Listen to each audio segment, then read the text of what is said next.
we'll call it a complaint. I don't think it's really a complaint, but a common observation that students will notice, particularly early on in the semester, is that they look at their grade and they're like, I'm doing awesome. I've got 100% in the grade class. I'm getting an A. And then the first assignment rolls through and all of a sudden they're like, oh my God, I'm failing the class. Because all of those first assignments that went through are worth like 2% of your grade. The first like real assignment in and of itself isn't worth 30% of your grade, but it's in a category that is worth 30% of your grade. And the way Canvas goes through and calculates is then goes through and says, oh, well, that one assignment out of the 20 possible assignments that you're going to submit through the semester must mean that's how you're going to do every other assignment. And so it tanks the bejesus out of your grade. Right? Which brings up kind of the larger issue with Canvas. Canvas is horrendous at tracking your grade. Well, it's a grade management system. It's a grade management system for the end of the semester. At the end of the semester, it's mostly correct. And even with respect to the lecture, it's actually still wrong because we have a resurrection final, right? If you do better on the final, it can replace one of your lowest exam scores.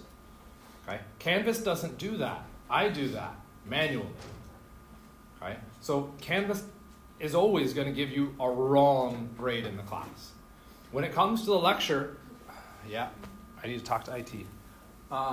When it comes to the lecture, after every exam, I'll let you know what your grade is in class. Because after every exam, you've completed a unit's worth of content. You don't want to grade after the first assignment because that first assignment wasn't representative of the entire unit. You don't want to grade on a single exam because that wasn't representative of the weeks that you spent learning that content. You want the amalgam, if you will, of all of those things. So I will go through and calculate your grade, which might come close to Canvas in some cases, and it might not, depending on, are there edge cases? Did you miss an assignment that I excused? Okay. Am I factoring in other percentage things that Canvas can't do very well at? Okay. So at the end of every exam, you will know what letter grade you've got, because I'll put it in the grade book, and I'll say, this is your letter grade, post-exam 1. Then it'll be post-exam 2, post-exam 3. Post-exam 3 comes with more information, because after post-exam 3, there's really only one assignment left, the final exam. Okay? And so at that point, that's the only thing. So what I'll go through and do is predict what you would get on exam 3. I'll say, this is what I see your letter grade being. You can look at that letter grade and be like, oh, that's awful. I don't want a C, I want an A. So what would your next steps be? How do I change my grade to get an A? What do I need to do? Okay? I'll do that calculation sort of for you. So what I'll go through and do for everybody in the class is not only tell you what I predict to get on the final, but I'll go through and say, do you want one letter grade higher? This is what you need to target. Is that too much of a leap?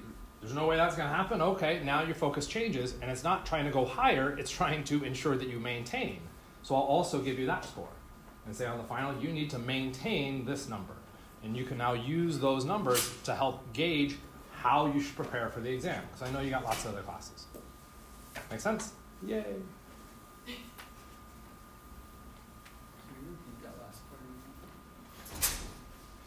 At the end of exam 3, well, like a week later, I will post a whole bunch of information about what you need to get, what you're predicted to get on the final, what you would need to get on the final to advance your letter grade, and what you would need to get on the final to maintain whatever current letter grade I'm showing you. Okay? We will have a much more in-depth conversation when you have numbers to look at. Right now, it's pretty meaningless. Okay? And you'll forget it. Okay? Kind of makes sense? Same deal happens for lab, okay, but slightly differently. Okay? Lab right now is showing a massive swing in grades because I just started to go through and grade some pre-labs. Okay? That pre-lab is worth a large percentage overall for the whole semester. And if your first pre-lab is low, which, by the way, do you think your first pre-lab score might be low? Why? Why might it be low? You've never done it before. Of course it's going to be low. You now know what the expectations are. You now know what to think about where that content is. So the next one you can do that much better on, and that much better on, and that much better on. So don't freak out for the first one. I get it. I understand where you're coming from, but you don't need to panic. Not yet. Okay? Wait for a couple to actually cycle in before you start panicking about grade performance, both in lecture and in lab. Where is this slideshow? This slideshow, I can't show you. Oh, I have my phone again. I will attend. I'm not recording me. I did want the thing here. Just to kind of give you an idea of where we are at and where we are going. So if we go through and look at week 1, the lecture titles give us some context of what's happening. So our first lecture, we just talk about science and matter. So there's some definition type stuff within that.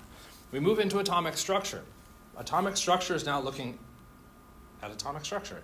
Okay? And a little bit more, I would argue, kind of the history of where atomic structure is going. Okay? Where it came from, how we got there, all those kind of fun things. Then we move to isotope weight and averages, which is a painful one. Okay? That's like taking all the atomic structure stuff and pulling it out into how do we manipulate and run calculations. Okay? Lots of people struggle with that one.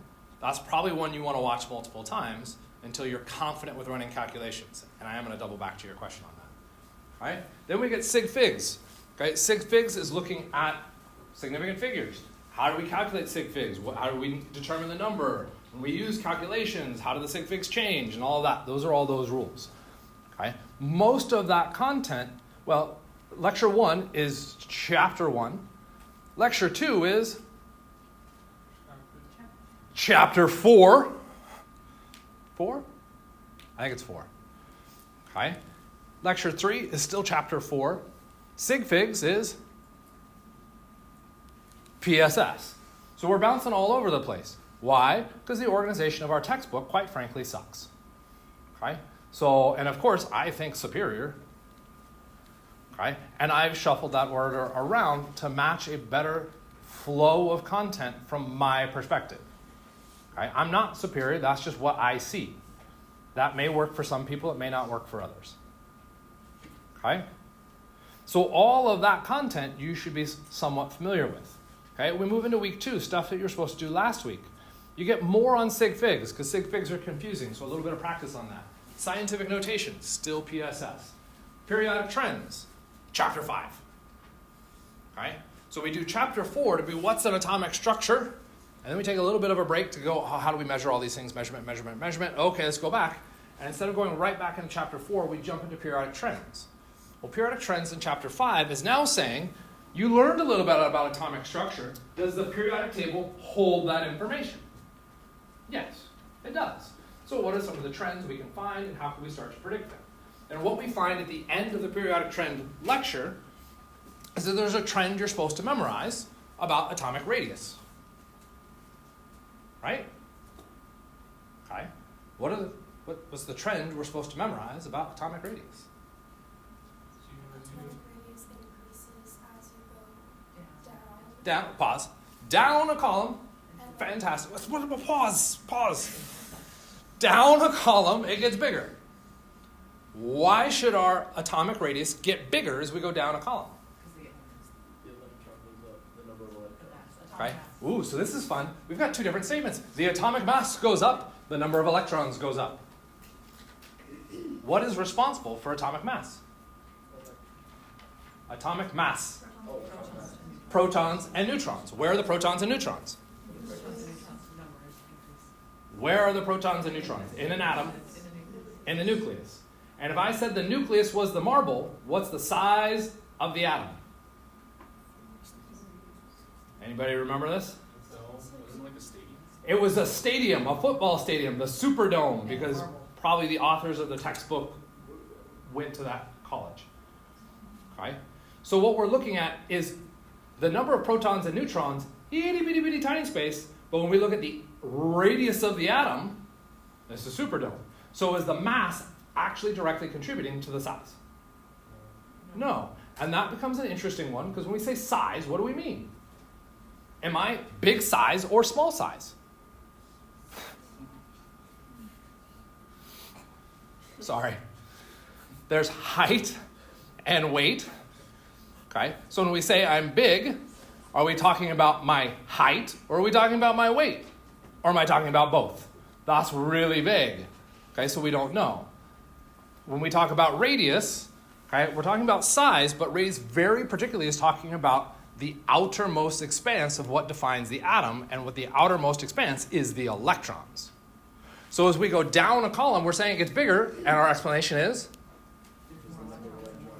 it has more electrons, okay, which is a lovely statement, and several people mouth that, and that's lovely. You're wrong.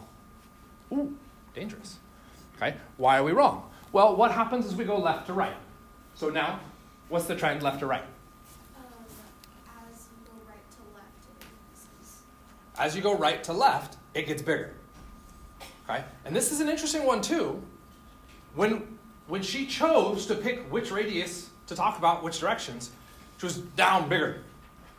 And when we said left to right, she was like, when you go from right to left, the whole personage, phrasing behind that shifted. Did you notice that?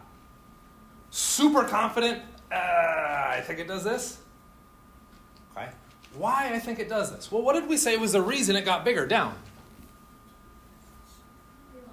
More electrons. Look left to right. Look at fluorine. How many electrons does fluorine have? Fluorine, by the way, is F. 9. Fluorine F, 9 electrons. Far left, lithium has 3 electrons. Which one was bigger? Fluorine. Oh Lithium. my God. Lithium. What the? Lithium has a whole hell of a lot less electrons than fluorine, and yet it's bigger. What does that mean about our explanation down a column? Our explanation is wrong. That doesn't mean the trend is wrong. The trend is still what it is, but our explanation needs to be refined. Right? And when I was going through, I talked over several people, right? And I think both of you may have said something different. Do you guys want to volunteer what you said, or do you think you said just more electrons? Well, I just said that. What did you say, Karen? The larger the radius? Yep. Did we say the explanation was just more electrons? No, originally I said mass. It's because of the energy levels. As we go down the column, it gets bigger, not necessarily because there's more electrons. It's because the outermost electrons are being placed in a higher energy level. So it has to do with where the electrons are located. And if we look at periodic trends, that lecture, have we talked about where electrons are located yet? No. Which is why, what do we do next? Talk about where electrons are located. Now that we understand where electrons are located, we can go back to our periodic trends and explain what's going on with it. So down the column, higher energy level. Higher energy level necessarily means bigger. What's going left to right? What happened to the energy level? Stays the same. It's the exact same. If I look at fluorine and lithium, they're both in the second row. The second row is the second energy level. So I put more electrons into fluorine, and I'm putting them in at the exact same energy level. And if I put them in at the exact same energy level, what would I expect to happen to the distance between the nucleus and that electron?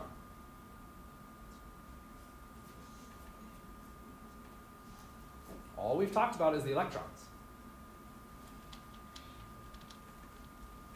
Okay? Nucleus, my right hand, right? Everybody go with that? Electron, my left hand. Go with that? So poof. If we talk about, so it's at its energy level. Okay? If I add another electron to the next highest energy level, need another fist. Where you go up, higher energy level. Above the other. Yes. There you go. Higher energy level. What if it's not a higher energy level, it's the same energy level? What happened to the radius? Stays the same. It stays the same. Thank you. So, left to right, it should stay the same. Ah, but it didn't. What else changed? There's more protons. The electrons are going at the same energy level, but now your explanation of the mass, right? It's not because of the mass, it's because the number of protons in the nucleus has also changed. And what is that changing? That's now the strength of the pull. That's taking two weak magnets and lining them and being like, okay, now I make it a stronger magnet. The magnetic field is going to pull all the tighter. So those electrons going in, if we look at lithium versus fluorine, fluorine's putting those electrons in at the exact same energy level, but fluorine has a stronger nucleus. And because it has a stronger nucleus, it's taking those electrons at the same energy level and just ever so slightly drawing them inwards. Which means the net result is smaller radius. So our radius decreases as we go left to right. Right? And I would argue probably most people get that one a little bit faster. When we go right to left, there's a couple things that are confusing. Okay? Number one, we read left to right, and you're trying to talk right to left. And then number two, you're running counter to the amount of electrons, and that becomes a little bit trickier to deal with. Does that make sense? How are we feeling? We warmed up? Yeah? Okay. So, quantum electrons, that talks about where all our electrons exist.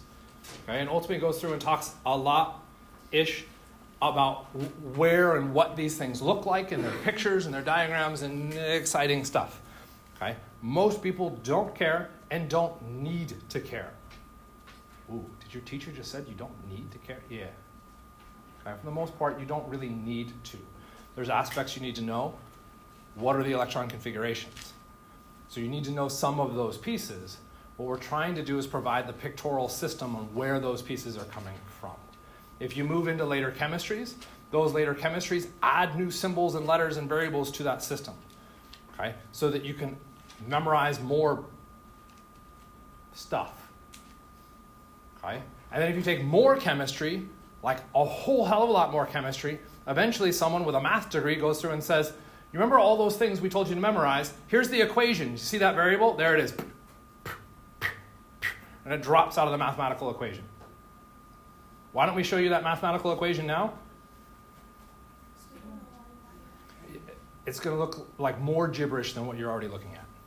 So that's why we don't show you. And I don't know it off the top of my head. Okay? So cool. That gets us our quantum electrons, which takes us to week 3.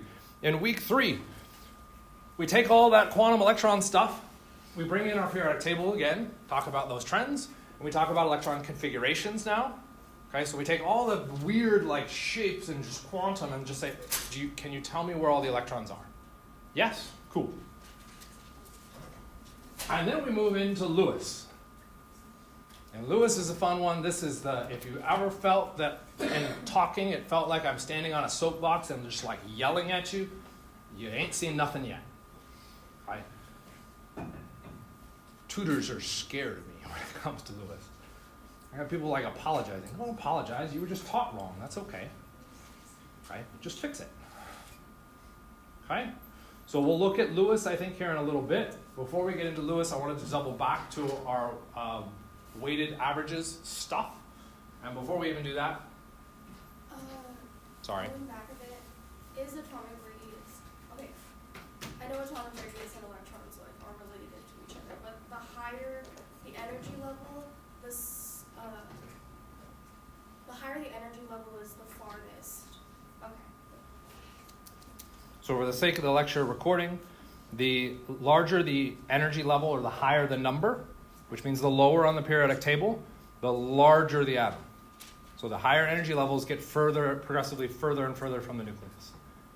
Okay? That would be, I personally like this diagram, nobody else seems to like it.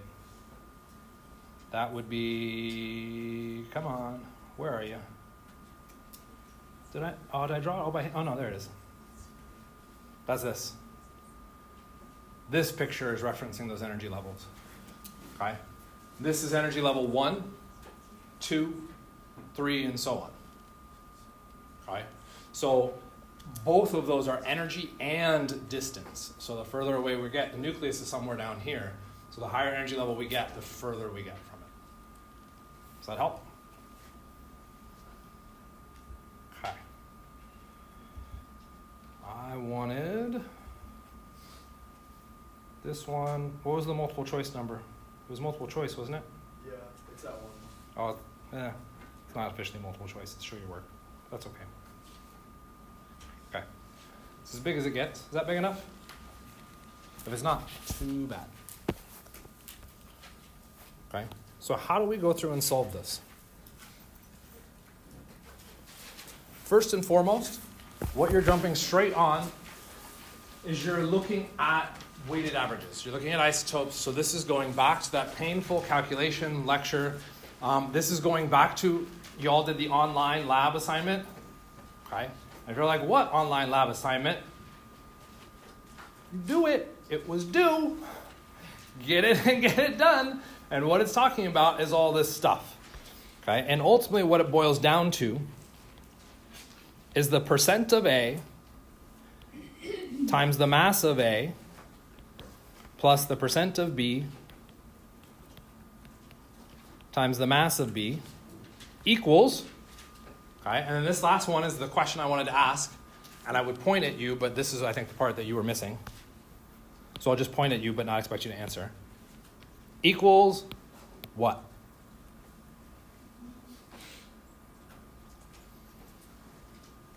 And in all fairness, there's two answers. What does it equal? Say again? Awesome. Okay. It equals the atomic mass, which in this case is going to be the most relevant. We're going to come back to that in a second. The other answer would be the average mass. Okay. So we're using atomic mass very specifically because A and B, in this particular case, are referencing chemical isotopes. But if we want to determine the average mass of the people in the room, we could then group everybody according to their weights and say how percent abundance and all that kind of fun stuff. We really want to do that. Kind of make sense? Okay. So we're going to delete the average mass because that's the general form. Let's get specific. Okay. And then here's the part that I think you were actually really missing. Where do you find atomic mass? That's on the periodic table. Okay. So why is this going to be important to us? Well, what we're going to go through and do, now that we know what our equation is say, what do I know? What do I not know? And whatever I don't know is probably what the question is asking me to find. Right? Okay. So let's go ahead and start. What do I want to call A?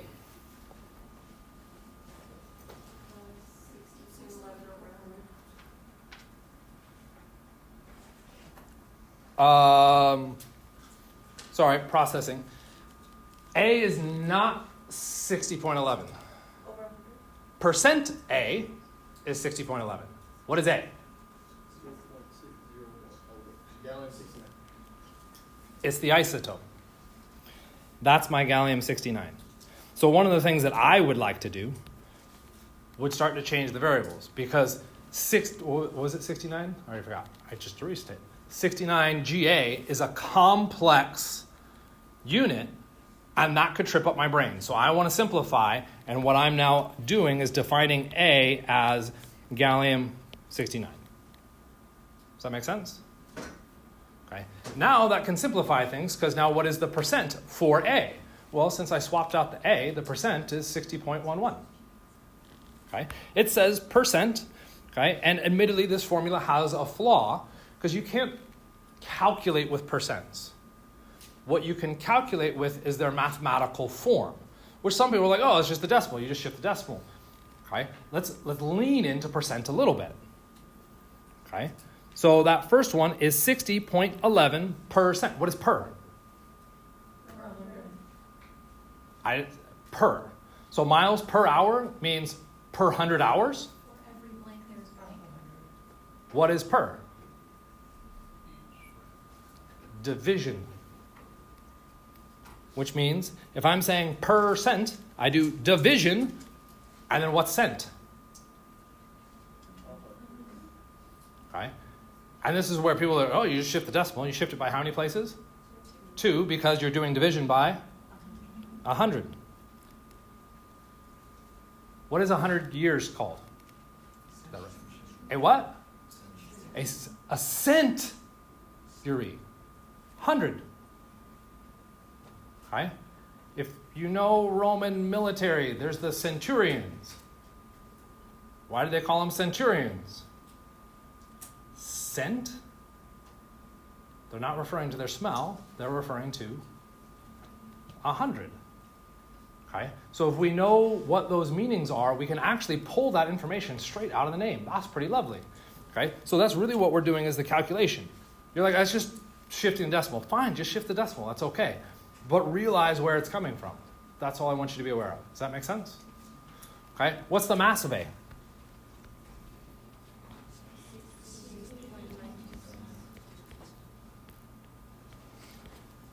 Okay. Cool. Now plus, what is the percent of B? Silence is a good answer. There's a couple of people that started to say things, and that's why I'm cutting you off. Does it tell me the percent of B? No. So for the moment, we're just going to say, I don't know, percent of B. I need the next thing. The next thing is the mass of B. Does it tell me the mass of B? That's what we're trying to. Ooh, so this is a little bit different. It's not just that it didn't tell me, but you're saying when you read the question, it tells me explicitly that I want the mass of B. And I also forgot that we're defining the mass of B, or B, to be the 71 gallium, right? Okay, so it's saying I want to solve for this. So for me, if it's something I'm going to solve for, I want to use a notation that I know that's what I'm solving for. And I could write mass of B, but typically, because we've taken, hopefully, some level of algebra, what do we usually write as the thing we're solving for? X. You can pick whatever you want. Okay? But percent or mass of B could be complicated. That's an advanced unit. Okay, that is one thing. So I simplify and call it X. Okay? What does this have to equal? The atomic mass, which comes from the periodic table. I don't see a periodic table here. That's because there's one there and there's one in the front of the exam. Take your pick. Which one's easier for you? Can you read that one? No? So you scrolled, you tore the first page off, you look at gallium and you say, well, what's the mass? That's the number you would write down. 69.7. And now what do? Well, we do our algebra where we rearrange things so we can solve for X. But there's a problem in there. What's that problem? There's two unknowns. I don't know the mass of, or percent of B. How can I possibly solve? Okay. How can I do this recoverably? Okay, we have two things. If I tell you one of those things makes up 50% of my sample, what's the other one? If I tell you one of them makes up 90%, what's the other one? 10. You just ran a calculation. To run a calculation, you needed a formula. What was the formula you used? What you're saying is the percent of one thing plus the percent of the other thing must equal 100. Okay. Note, I brought in those percents again so we could get nasty with those. And ultimately what it's going to come down to is the decimal form, AB equals 1. So now what can I go through and do? B will equal 1 minus A. Do I know what A is? Yeah, A was 60.11. In the decimal form, that would be 1 minus, do I know what B is? 39? You said 89? Yeah. Okay, 39.89. We said B, in this case, was the percent of B, which means I can go up to my expression. The equation didn't tell me what the percent of B was, but it gave me enough context to tell me that that is going to be 0.3989. Now I bust out my algebra, solve for the X, and I'm done. Does that make sense? Okay. If you're struggling, okay, when we use the word bust out the algebra, you're like, I don't know what that is. That's okay. We can't spend time on class in that. Absolutely, you need to be talking to a tutor or myself outside of class time or in lab. You get a little break in lab, I need help with this. Okay, let's work through that. Let's make sure that you've got the mathematics skills to be able to solve this because that is technically a prerequisite for the class. Okay? Kind of makes sense? You feel better? Yes. Cool. Lewis structure? You're not supposed to sigh. Lewis structure is exciting. Yeah, there we go. Are there other questions that you want to look at before we do the thing with Lewis structure? I have one for problem 32 on the Do what I asked. Thank you. Don't look. I'm scrolling. 32. Cool. This is a little review. Backtracks. Yeah, so it's just a quick question. So basically, for the correct electron configuration, it's basically like notation. If you use the element, for example, like if it was, you do like brackets neon for if you're going to use D, right, 3s1, but because we're not doing. Let's go through and figure out the electron configuration for sodium first. Gory, bloody detail. Sodium has how many electrons? Okay. If we're assuming neutral sodium, because we haven't stated whether it's positive or negative, okay, that would mean we're looking at a neutral one, which means the amount of electrons must be equal to the amount of protons. I can use my periodic table. The atomic number for sodium is 11, which means I must have 11 electrons. This was the thing that we walked through before, right? So our very first electron, we start at hydrogen and we just tiptoe our way through the tulips all the way through until we get to sodium, right? So we'd say hydrogen was 1s. Helium is also 1s. So let's duplicate it. Lithium was 2s. Beryllium is also 2s. So we'll duplicate it. Ringing bells? If you're like, no, this is the time, just like flag me down. Okay. Boron. Second row, P block, so 2p. Where's carbon? Second row, P block, that would be 2. Nitrogen, 3. I need to erase. I can't transition into all of those. Oxygen, 4. Fluorine, 5. Neon, 6. I've now filled out my 2p, so I move to the next section. Sodium. Sodium being in the third row is 3. It's in the S block. First column of the S block. Ta-da, full configuration for sodium. Okay. So with this, we've done all the gory details, and we can now write down our answer. Okay. Before we even get into your statement, because that's, I would argue, just a step more advanced than I care about.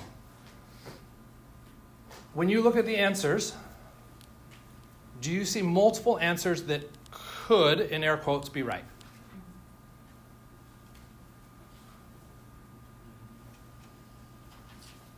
And if you're saying no, keep your mouth shut. If you're saying yes, you're like, I don't want to say yes now. So I'm going to say yes for you. Okay? I would argue, looking at these answers, that both B and D look really suspiciously correct. B, I might say, looks more correct, but doesn't D get me the same information? If I was to follow the grid pattern, third row, first column of the S block, I'm at sodium. Doesn't that work? No. Because when we talk about the electron configuration for sodium, we have to explain all of its electrons. So finding 3s1 is great. That's phenomenal. But everything underneath it now also has to be filled to have a proper electron configuration. Does that make sense? Okay. Could you cheat your way through this question a little bit? And I'm not saying look at somebody else's exam. Okay? But what we're saying is there a way that we could quickly identify the most important locator information? Well, the most important locator information is where is sodium specifically on the periodic table? It's in the third row, it's in the S block, and it's the first column. So 3s1, critical information. I need to see that. Okay? What does that mean to me? A's wrong, C's wrong. I don't even need to bother with them. So just knowing that information gets me to a 50-50. You're leveraging your content knowledge with arguably poor exam design. Kind of make sense? Right? How do you clear that next hump between the 50-50? Well, you have to remember that last bit of content that we talked about. The electron configuration covers all the electrons. Does D show me all the electrons? No. Is there a way to check that B does? Guess what that upper right-hand number is representing? The number of electrons. 2 plus 2 is 4, plus 6 is 10, plus 1 is 11. How many electrons did I say I needed? 11. There it is. I've got internal verification within that system. Our focus with Chem 130 right now, largely, heavily weighted on that last one. Right? And why do we care about that last one, that highest energy one? That's what interacts with other atoms. That's our valence electrons. Those are going to become important when we move into Lewis structure, so we need to be able to identify them relatively quickly and efficiently. Okay? The rest of it, we kind of want you to be familiar with, but that isn't that big of a deal. You move into 151, now they're going to start messing with you a little bit. And you're not going to see a 3s1, but you'll see 4 answers, and all of them have this long train, okay, where now we're messing with the numbers inside. Okay? So now you have to be a lot more careful when you go through and look at your answer choices to decide which one's correct. Make sense? Okay. Sneaky. Test prep. Do another one. Yes, let's do another one. And it's going to get back to Lauren's actual question. I want to know the electron configuration for neon.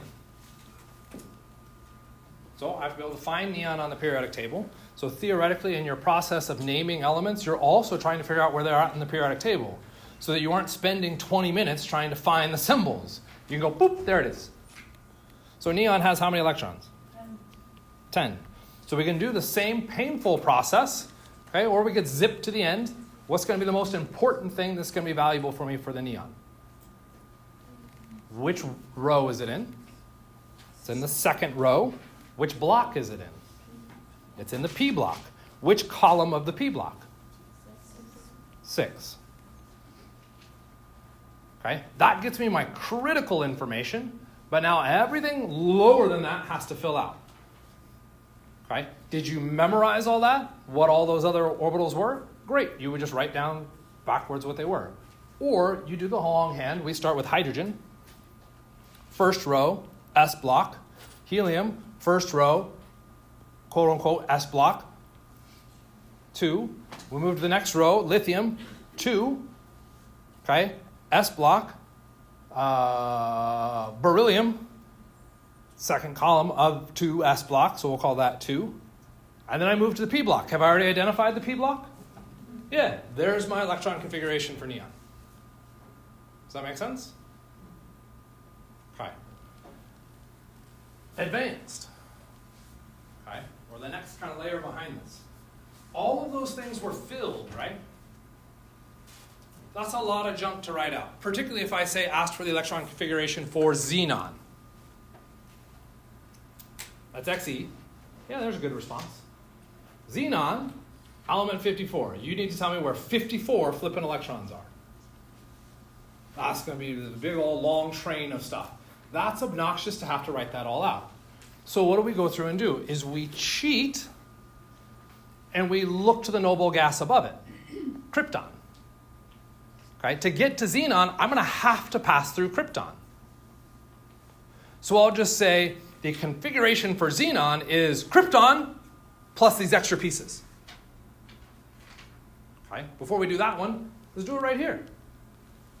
We've got sodium, which was Na. To get to sodium, what did I have to pass through? Neon. Did we conveniently draw the electron configuration for neon? Yeah. And if we look at it, it was 1s2, 2s2, 2p6. 1s2, 2s2, 2p6. So what can I do? I can take all that junk and say, electron configuration for neon. 3s1. Simplifies my life a whole lot. And now I don't have to figure out all the other stuff. All I care about is the end. Again, all we care about is the end.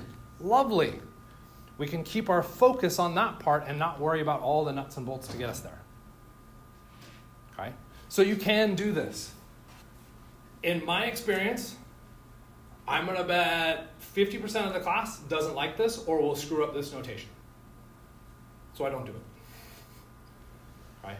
Where I want to stick is with the things that I can get the majority of the class. I can get 70 to 80% of the class to do this over. Making that next step, shaky. Okay? And we'll show why it's shaky here in a second. Because it's not just any element before. I have to very particularly pick a certain type of element. So we'll do that. Can I erase everything? Yeah? Erase? Okay. Let's do that painful one, xenon. Xenon? Yeah, xenon. Can I just go through and say xenon is... Let's do this. Iodine, 1, 2, 3, 4. I don't know why I'm counting on that side. 1, 2, 3, 4. What are we, 5? 5p1. Right? It's all the electrons to get to iodine plus a 5p1. That explains everything, but that's now an improper notation, and we're not allowed to do that. This symbol in front has to be a noble gas. Okay? Iodine is not a noble gas. What are our noble gases? The far right column. This is why we want to reference. Why do we care about the noble gases? Well, one, it simplifies our notation here, but why? What's special about our noble gases? They have a complete orbital. Why do I care? What's special about the noble gases? They are what? Yeah, that's a nice phrasing. They're hella stable. They don't react with things. Why do they not react with things? Is there any place to put the electrons? Nope, because they're full. Full deck, they can't take any more electrons. So that minimizes their reactivity. So when we talk about electron configurations, we're only allowed to use the noble gases because they're now the full set. Right? So for xenon, I would have to go through and say it's krypton. And then 5, S2, 5P. This is 6? 6, and I technically missed one. What did I miss? 40. And I'm not putting it in the right place. I apologize for that. 4010. Okay, where should the 4010 appear? Where? In the middle. Why in the middle? That's where it's at on the periodic table. Oops. Was that a 5? 5p. I already forgot what I was doing. Xenon, 6. Thank you. Oh, and I just happened to randomly think of it. We said our abbreviation has to be a noble gas, right? So what could we say our electron configuration was for xenon? Is it a noble gas? Yes. That's a wicked cop-out. Okay, but yeah, theoretically you could do that. Okay, I would bet you would never see that as an answer choice on the exam. What you're going to see would be this shorthand notation. I believe that 4D is first, then 5F. Go from krypton. So krypton, 36. What's the next element? What comes after 36? Nope, stop looking up there. That's not that hard. Do it in your head. What comes after 36? 37. Okay, where's 37? Okay. Which block is it in? 5. Which block? S. It's in the S. Okay. That's why the 5S comes first. The periodic table does a nice job of organizing that for us. Okay. That answer like all aspects of your question now? Okay. So if it's a guess, we just have to put that I first to make. Whoa, nope. There's no if it's a gas. Okay. No. Right out of the gate. No. Electron configuration is electron configuration. It has nothing to do with the phases. If I want to use a shorthand notation, the shorthand notation I use, the symbol I use in there, must be one of the noble gas elements. The emphasis is not on gas, the emphasis is on noble. Okay? And so right out of the gate, what you're providing is the exact reason why I don't test on this. Because it makes it more complicated than I need at this stage. Okay? So what I would argue, if you're asking questions about what that thing needs to be there in the brackets, stop it. Don't do it. Do the big thing. Okay? Don't worry about that. And I'm going to get rid of it right there so you can't ask again. Okay. Yeah? We feeling good? Feeling loose? Feeling ready? Let's make life miserable.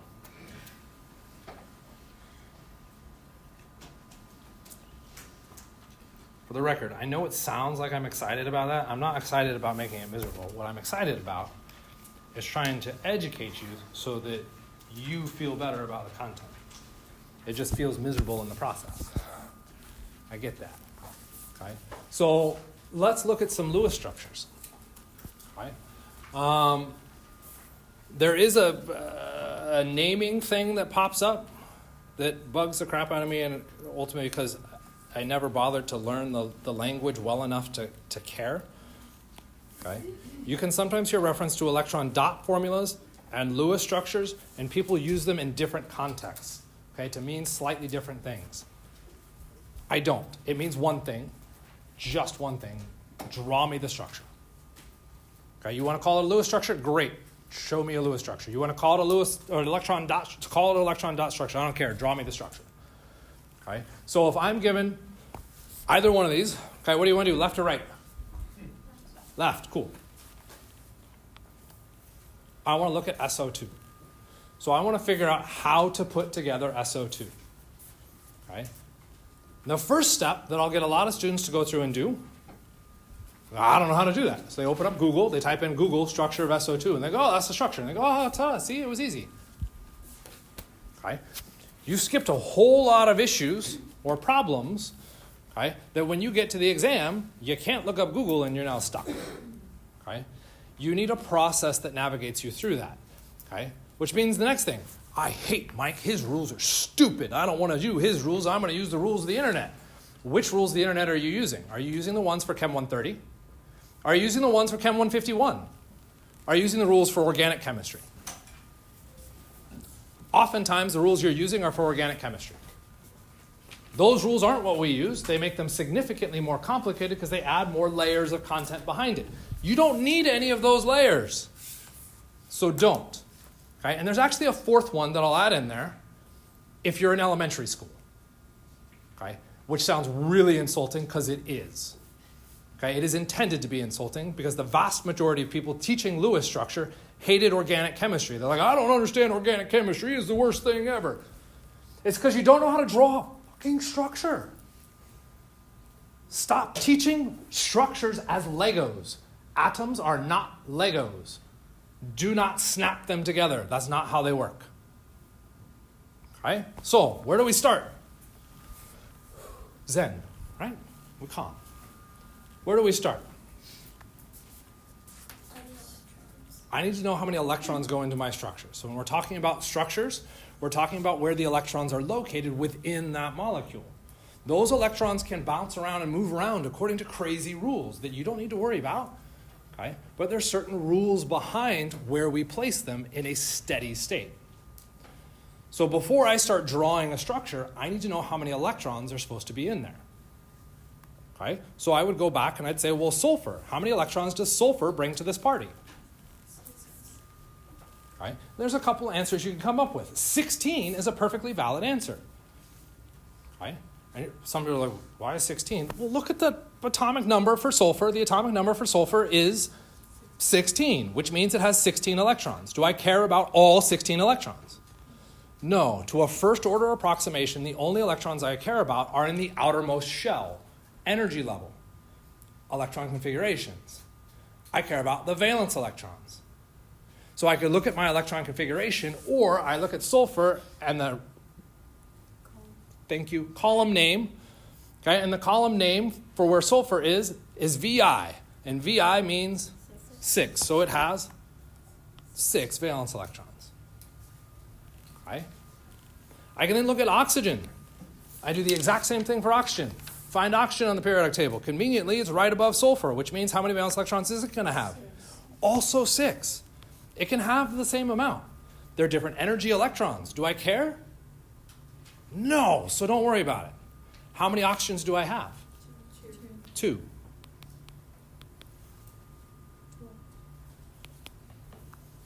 Total electrons am I drawing? 18 electrons. This 18 is now critical. Okay? The analogy that I like to use is sulfur and oxygen are having a potluck. They're bringing all the food together, and then now we can start the potluck. And if we started a potluck where we brought all the food, okay, and you came up to eat some of my food, and I was like, back off, that's my food, you'd be like, what the hell? It was a potluck, dude. We share. Yeah, we share. This is the pool of food. We now have to decide how it distributes. Is the food going to distribute the same as we brought it? No, it's going to distribute based off of an individual's ability to take or fight that food away from everybody else. Right? So before we get to that, we need a center atom for this. The center atom is the least electronegative. What is electronegativity?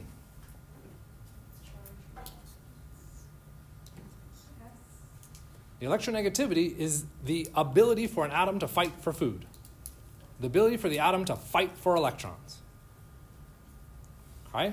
And if an atom is more electronegative, what is it doing to all the food? It's hoarding it. It takes it all. The center atom should be the least hoarder. Hoarder? Why? Because it's going to have to share with other people. So I want the least electronegative, which means what do I need to know?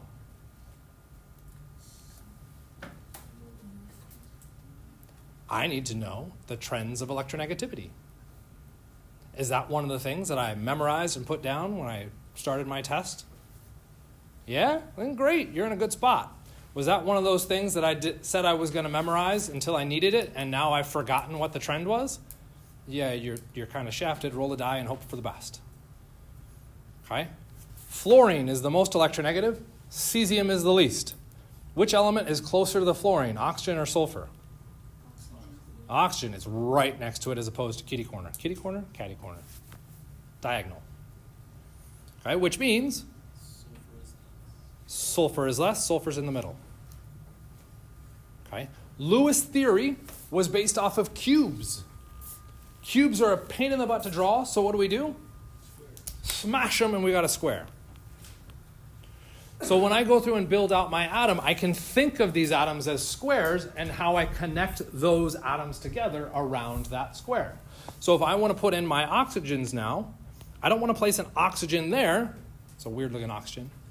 Because that's not on the face of my square. That's on the diagonal. I actually want to match it to a face. So I'm going to put a face over here, and I'm going to put a face over here. Does it matter? Absolutely not. Lewis' structure tells us nothing about shape.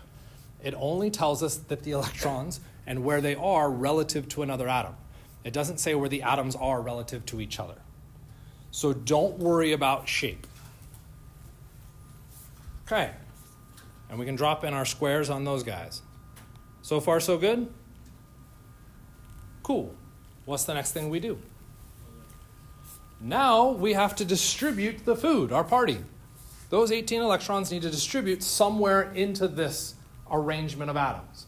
In that distribution, we're going to distribute those electrons to the hungriest, meanest atoms in there. And we evaluate the hungriest, meanest based off of the electronegativity. So the more electronegative atom needs more food first. Okay? But it can only hold a certain amount. How much can it hold? 8, which is why we call it an octet rule. So what I'm going to do is look at my atoms and say, well, oxygen's more electronegative. I want to place 8 electrons around the oxygen. Which oxygen is more electronegative? They're the same, so it doesn't matter. Just pick one and start drawing electrons. Okay, again, where do I want to draw the electrons? On the faces of the square around it. So there's 2 electrons. Okay, and each face can only hold 2 electrons to start.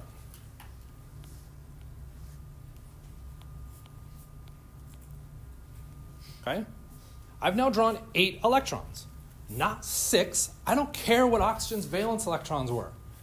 Oxygen's a hungry person, okay, and it wants 8. So we'll get to the 8. Okay, now what do I do? Go to the other oxygen, and I want to place 8 electrons there.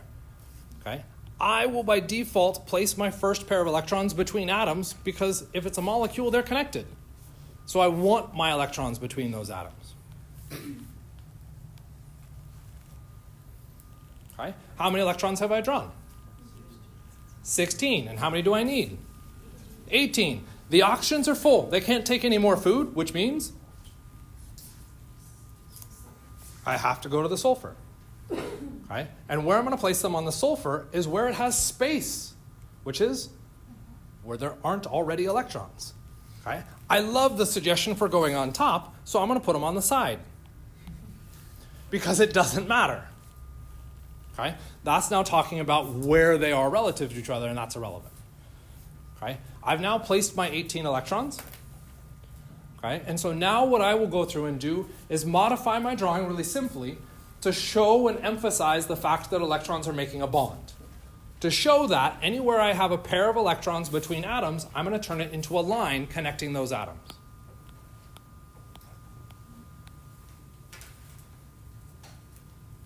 Okay? Every line is going to represent 2 electrons. Are they going to represent 2 electrons in OChem? Yeah. 151? Yeah. They always represent 2 electrons. Okay? Potential variation point, just so you're aware. You will find some, generally speaking, old chemists, you're like, aren't you old? I'm not that old, apparently, that will put a line for every single pair of electrons.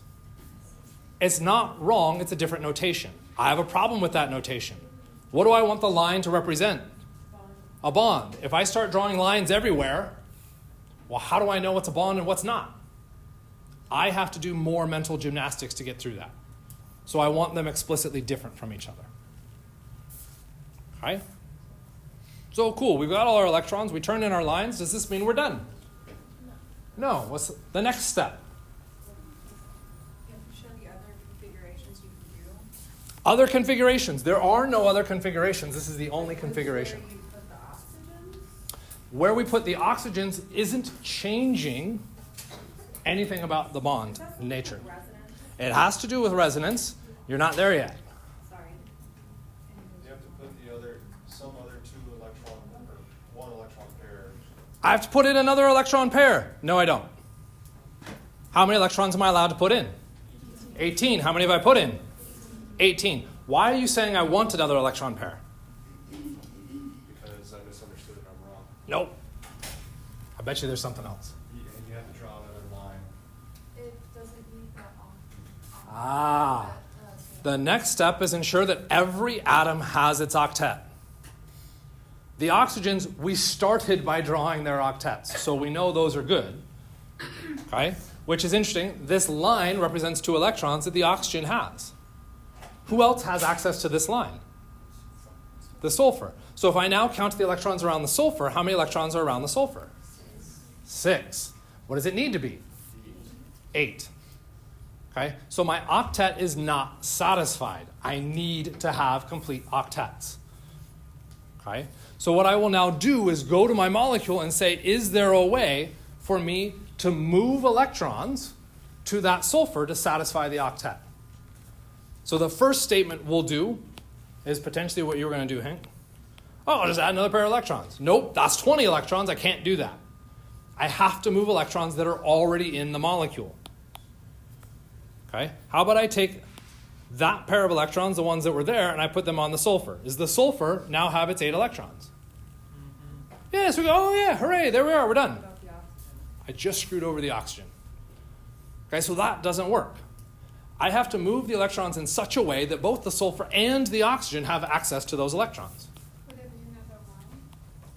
How about I move them into the space between the atoms Because the space between the atoms, they now have the ability to have equal access. And since I have a pair of electrons between atoms, I can now turn it into another line. The beauty of this methodology, what did we just make? A double bond. What's the problem with all other methodologies I've ever seen people do? I just did a little Daffy Duck thing. Sorry, that was funny. They start by saying, oh, I want a double bond. Why do you want a double bond? Oh, because I know that's the answer. Well, that's not how you solve problems. You don't solve problems by knowing the answer. You have to know why the answer comes about. This is why the answer comes about. You're satisfying the octet. That's where a double bond comes from. That's why it's there. Kind of, sort of. Energy. You're supposed to like mirror me and get like rowdy. Yay! That makes sense, because that's where I was getting screwed up with the like roll of octet thing, and I was struggling with that. Cool. So that's our answer. No, sorry. That's only half our answer. Because when we went through to satisfy that octet, where did we get electrons from? That oxygen. Was there another place that I could have gotten electrons from? Which means my structure would have looked like, I'm not doing multicolor, deal with it.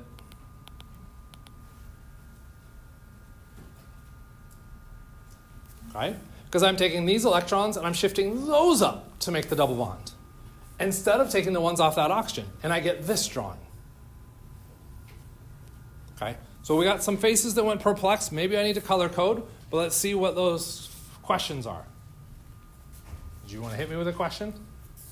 Wait, I'm doing the math. Okay. So you can't do like a 2 double bonds because then that would make sulfur have 10 around it?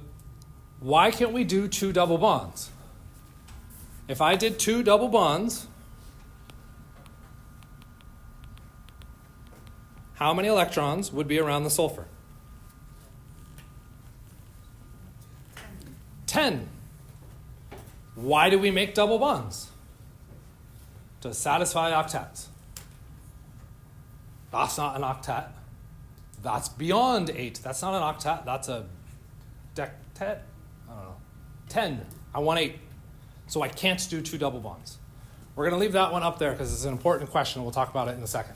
What if you take those two valence electrons from sulfur and then you make it a double bond with oxygen, with the other oxygen? Which oxygen? You want the bottom oxygen or the top oxygen? Nope. You can't take it back. It's out of the bag. Okay? So what she suggested is I'm going to make that double bond by taking the lone pair off that sulfur. Okay? I'm going to make it to the right. So we'll go ahead and do the right. Whoops. I don't want a double bond there. We'll do that. Right? Yeah. Does that work? Okay? And we should be saying no to that one for 2 reasons. What are those 2 reasons? Sulfur is not an octet. Reason number 1, you needed to move electrons towards the sulfur, not away. So the sulfur still has a missing octet. That's an awesome, good explanation for why that structure doesn't work. What else? The bottom oxygen from the center. I'll do it again. But I feel it. What about the other oxygen? Has too many. Now that oxygen has exceeded its octet. Okay? And your argument, well, I didn't mean that oxygen, Mike. You're being a jerk. Okay, I'll just fully accept. We'll switch it.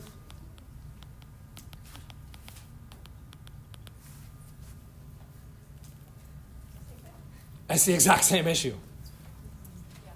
Okay? And that's challenging to see. How do you see it? Said another way, okay, and we're going to call out you because you were brave enough to volunteer, and it's fantastic, so it's good.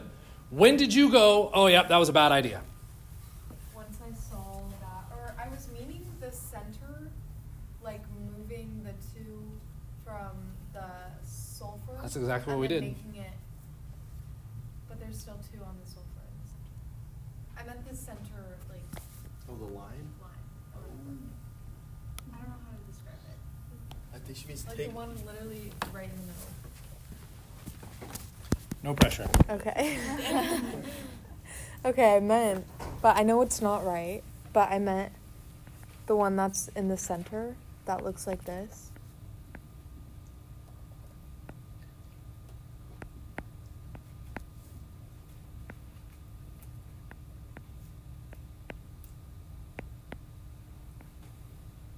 Like I meant. I'm gonna make Oh, this wait, a little sorry. bit bigger. I I think I like- see what you're trying to say. Okay, I meant the center one. I didn't write that right. Oh, then maybe I'm not. So what I think you're trying to say is, can we move that bond? Whoops, I should use different color. And can I make a bond to a bond? Because that's what your drawing looks like. I didn't mean to draw that. I'm sorry, let me just. Okay. Oops, horse monkeys. It wasn't near the Oh, wait. microphone. No one knows. A horse monkey? Have some kids and you'll know. Oh, jeez. Yeah, come up with something to say that doesn't get them in trouble later. Which I'm also dealing with right now. That's fine. Okay. So this is like the problem started. in the very middle Yeah. where we started. I was gonna say, if you take these, so if you Yeah. erase that Yeah. and then make a bond here, but then I realized that would make 1, 2, 3, 4, 5, 6, 7, 8, 9, 10 around that oxygen. Yep. You So would that's still where exceed I the left- octet yeah. on the oxygen. Yeah. Okay, and as we walk through that, when I would still argue my initial question is still fantastic. When did we decide that you were wrong? When the oxygen was. Think time-wise. When did we see that she was wrong? When did we see that she was wrong? When we drew the flipping structure. If you don't draw the structure, you can make anything crazy happen in your head. And you're like, oh, this is the answer I want to draw, so what you'll start to do is modify. You go, oh, I didn't mean those electrons. And you go, that's the answer I meant to draw. Well, what's the problem with that answer? And if we clean that up a little bit.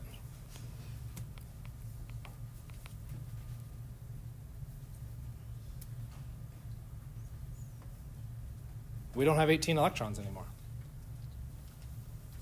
Okay? So it's real easy to convince yourself of something in your brain and then just start making changes to your structures.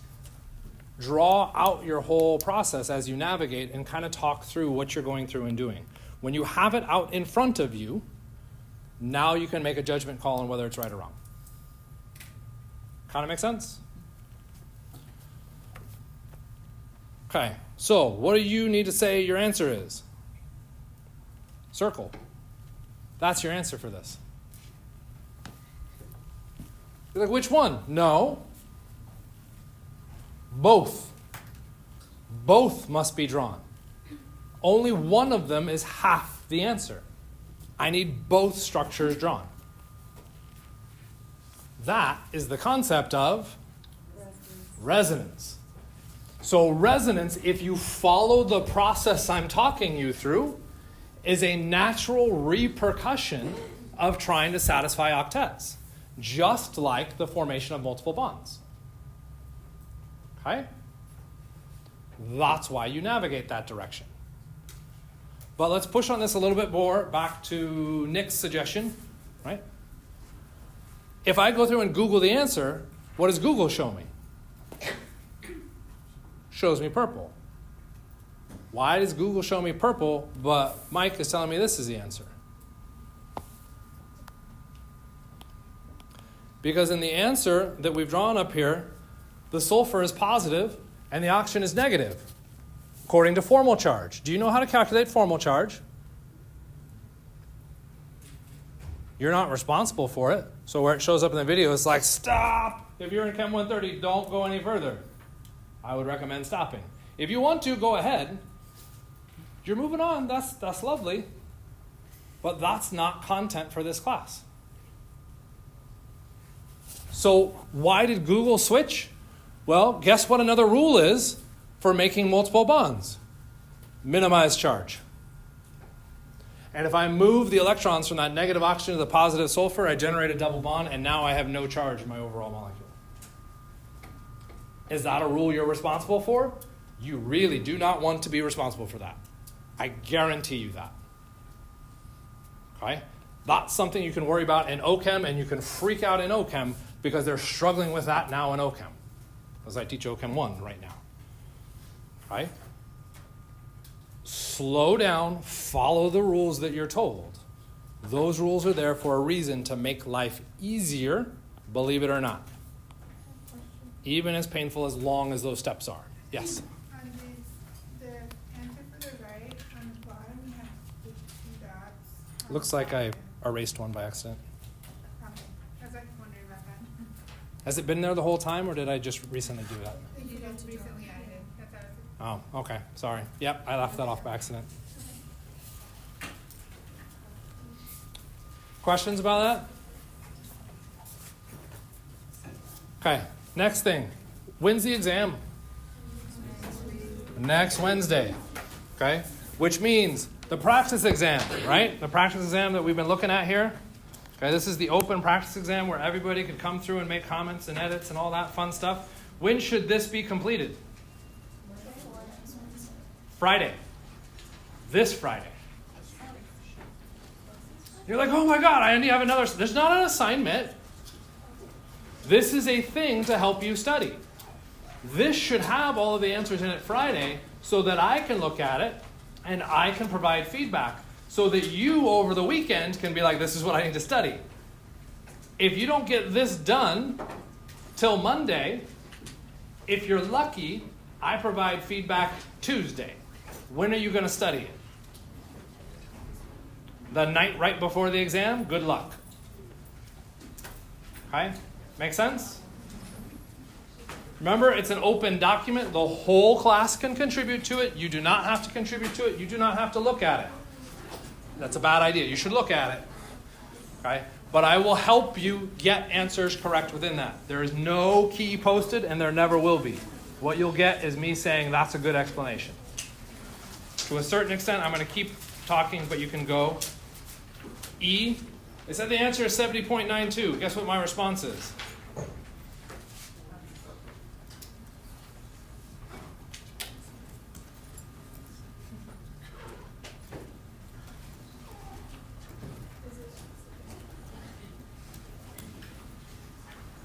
I'm not helping you. You show me some work. Yep, I'll step in and be like, yep, I like that. That's good work. I think you're doing everything right.